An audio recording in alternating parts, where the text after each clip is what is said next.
If you're getting back into the gym, starting for the first time, or not quite sure what to bring and wear, especially if you're over 40, this video is for you. We're covering everything from clothing tips, gym bag essentials, through to how to prepare so that you feel confident and ready. I'm Kylie Taylor, and I've been a PT here in Wollongong for over 10 years. I specialise in helping people over 40 with weight loss and strength training, along with injury rehabilitation and chronic health conditions. Now, what to wear? Footwear. Not all gym shoes are the same. You could go to Kmart and buy a pair of shoes for $20, and on the other end of the scale, you can spend upwards of $250. My advice is to get fitted for shoes so you know what type of shoe is best for your foot and the activity that you're doing. The athlete's foot, they have a system for looking at the way that you walk and finding the perfect shoe for your foot.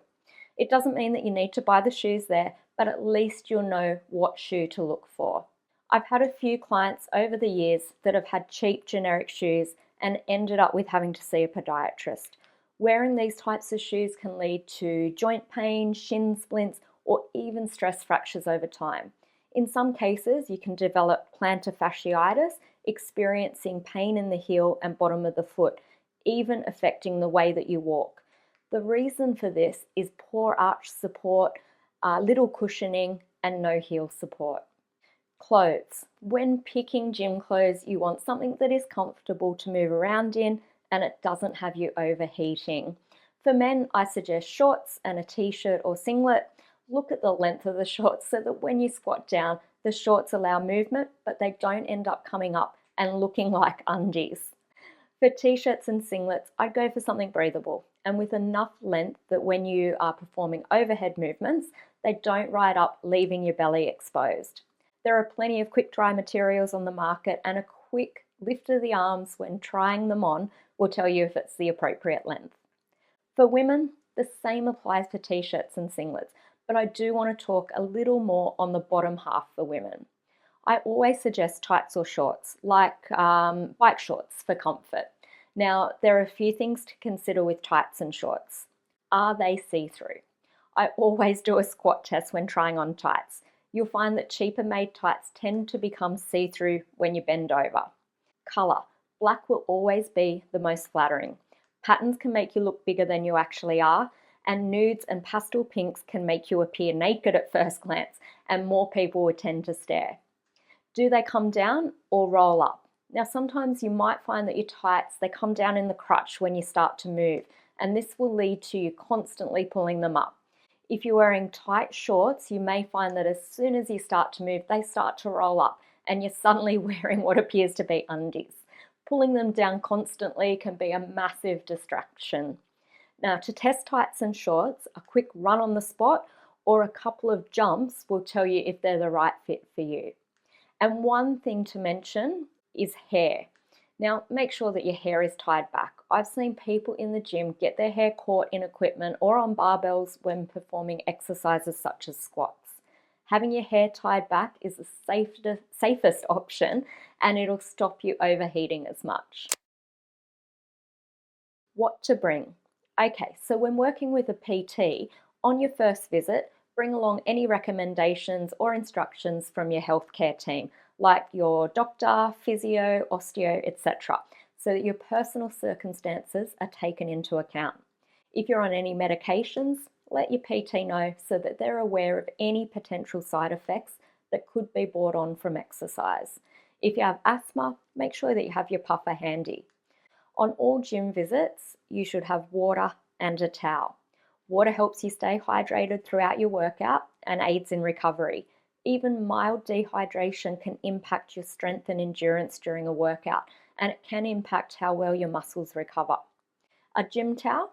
Now, towels can be used to put down on equipment. It shows respect to other gym users, and it helps stop the spread of bacteria. Wipes are also available to wipe down the equipment after use and should be used in conjunction with a towel. Another consideration is deodorant. Now, we don't want to be the smelly kid. Deodorant before a workout can help prevent getting smelly if you're sweating a lot, and a quick application after training will prevent you becoming smelly when the sweat dries on you. If you'd like to have a quick shower after your workout, pop a full-size towel, thongs, and some shower gel into your bag to freshen up after training. One last thing that you might want to bring along is headphones or earbuds. Some of my clients enjoy listening to their own motivational music or a podcast, and others use them just to block out some of the noise in the gym, helping them to feel calmer. Let's talk about preparation for the gym. You should arrive with enough time to get yourself set up for your session. You'll want to pop on some deodorant, fill up your water bottle, get out your towel, check in with your PT, and then start warming up. Your check-in with your PT should be a quick hello and just to let them know if you have anything they need to be aware of. For example, you may have strained your wrist, just recovered from being sick, or you're feeling really low on energy. Your PT can adjust your workout accordingly while you're warming up. However, if you're paying for a timed session, for example, a 30-minute one-on-one PT, and you don't have anything significant to talk to your PT about, don't waste money warming up with your PT's time. I'd suggest getting there earlier and doing a 5-minute warm-up on the cardio machines so that you're ready to go for your training when your session starts. So we need to consider food. Should it be before or after a workout? Now, this is a hard one to give advice on because everyone is so different and their bodies are going to handle food around a workout differently. Some people need to eat before a workout to give them the energy to get through it, and others, they're going to need to eat after a workout so they don't feel lightheaded. Eating before or afterwards, it's going to come down to how you feel. You'll have to experiment to see what's best for you. If you go for food before a workout, I try and eat at least an hour beforehand, and after a workout, I'd give it at least half an hour before taking on any food. My favorite before and after meals, well, if I was to eat before, I'd go for something like a handful of almonds or a small banana. And if I was going to have something after training instead, I'd have a protein shake. If I felt like I needed a little more, might add in a banana. So is there anything else to bring? If you've been coming to the gym for a while, you might want to consider some things to make your training a little easier. You could consider wearing gloves or using grips. Gloves will help prevent slipping, prevent blisters and calluses, and they can support your wrists. They add a layer of cushioning between your hand and the equipment, which can make a workout a little more comfortable.